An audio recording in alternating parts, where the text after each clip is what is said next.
बड़े कमाल की बात की है। शब्दों की ताकत को कभी कम मत आके, क्योंकि एक हाँ और एक ना पूरी ज़िंदगी को बदल देती है। हाय, हम राजेश गुप्ता। एक छोटी सी कहानी, एक राजन की जो सपनों को फल जानने में बड़ा यकीन रखता था। जो भी सपना देखता था ना, उसे फल में कन्वर्ट करके, इनफैक्ट उसकी मीनिंग जान के अपने जीवन को व्यतीत करता और अपना जो भी काम था उसके हिसाब से करता।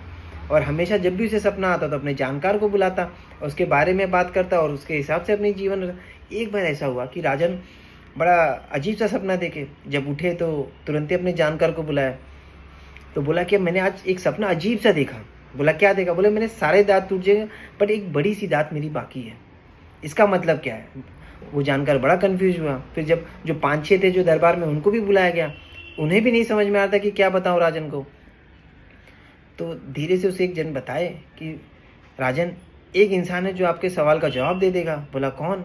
बोला बाजू के राज्य में रहता है, उसे सपनों की जानकारी बहुत है। बोला ठीक है, उसे आमंत्रित किया जाए, उसे बुलाया जाए, सम्मान दिया जाए। जब उसे बुलाया गया दूसरे दिन, सम्मान दिया गया, सब कुछ करके जब उसके पास लाया गया, बोला राजन आपने मुझे किस लिए बुलाया? बोला मैंने एक सपना देखा, उसका मुझे समझ में नहीं आ रहा कि करना कैसे है।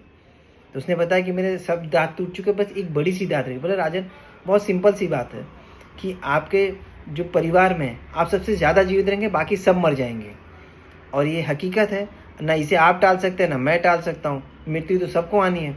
राजन को बड़ा गुस्सा है। बोला क्या बोल रहे हो? बोला जो सच है वही बता रहा हूँ। तो राजन ने तुरंत ही बुलाया कि भैया इसको कैद कर दीजिए, डायरेक्ट सबको, मतलब जितने भी थे इसको पकड़ के जेल में डाल दीजिए। तो बड़ा वो आश्चर्य हुआ कि भैया हो क्या रहा है मेरे साथ। तो बोला नहीं, अब उसको गुस्सा आ चुका था राजन को। राजन ने उसे जेल में डाल दिया। जब जेल में डाल दिया तो राजन ने कहा अपने मंत्री के, भाई ढिंडोरा पीट दीजिए, जो मेरे उत्तर का जवाब देगा उसे हीर जवाहरात जो चाहिए सब पैसे सब मिलेंगे, बट मुझे इस चीज़ का जवाब चाहिए। तो दूसरे दिन एक लड़का आया, यंग सा लड़का। उसने आके सीधा राजन से कहा, खुश होते हुए कहा, बोला राजन मैं बड़ा प्रसन्न हूँ। बोला क्या हुआ जो इतने प्रसन्न हो? बोलते आपका जो सवाल है उसका जवाब सुन के ही मुझे, मतलब मैं आपको क्या बताऊँ कि आप पूरे ये राज्य को बहुत सालों तक आप इस पर राज्य करेंगे। आपके परिवार में आप ही सबसे ज़्यादा तक जीवित रहेंगे और हमारा जो देश है, जो हमारा राज्य है, वो बड़ा खुशहाल होगा। आपकी वजह से होगा कि आप ज़्यादा टाइम तक जिएंगे। वो बड़ा खुश हुआ। खुश होते हुए उसने जो चाहिए था सब कुछ दे दिया और वो लेके जाने लगा। जब वही रास्ते से जाने लगा जहाँ पे उसे कैदी किया गया था दूसरे जानकार को।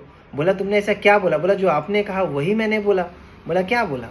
उसने बताया कि भैया मैंने कहा कि राजन आप देश में बहुत टाइम तक राज्य करेंगे और आपके परिवार में आप ही सबसे ज़्यादा जीवित रहेंगे और पूरा देश खुशहाल रहेगा। बोला मैंने भी तो वही कहा था। बोला ना, आपने गलत बात कही थी। बोला क्या गलत बोला था? बोला आपने कहा था कि आपके पूरे परिवार मर जाएंगे और एक आप ही अकेले जीवित रहेंगे। आपको ये बात समझनी पड़ेगी। जो शब्द है उसे सोच समझ के बोलना पड़ेगा। कभी कभार क्या होता है, झगड़े हमारे परिवार में एक शब्द को लेकर ही हो जाता है।